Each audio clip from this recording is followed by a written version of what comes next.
अस्सलाम वालेकुम friends, welcome back to my YouTube channel daily tips with Asma. आज की इस वीडियो में हम आपको बताएंगे अर्शिया नाम के बारे में अनोखी और दिलचस्प मालूमात। अर्शिया नाम का शुमार लड़कियों के नामों में होता है। अर्शिया एक इस्लामी नाम है। अर्शिया नाम की इब्तदाई तारीख अरबी ज़ुबान से निकलती है। अर्शिया नाम की लड़कियों के लिए खुशकिस्मत नंबर 7 माना जाता है। माहिरीन के मुताबिक अर्शिया नाम की लड़कियां बहुत मासूम होती हैं। अर्शिया नाम का मतलब है आसमान पर रहने वाली। अर्शिया नाम की लड़कियों के लिए खुशकिस्मत दिनों में बुध, जुमेरात और सोमवार का दिन शामिल है।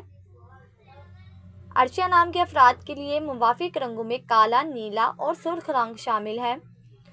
अर्शिया नाम के अफराद के लिए मुवाफिक पत्थरों में पुखराज पत्थर शामिल है। खुशकिस्मती वाली धातों में हिंसों के हिसाब से लोहा शामिल है। फ्रेंड्स, अगर आप अपने नाम का मतलब जानना चाहते हैं तो कमेंट बॉक्स में अपना नाम लिखें। इंशाल्लाह हम आपके नाम की वीडियो ज़रूर बनाएंगे। Thanks for watching. अल्लाह हाफिज़।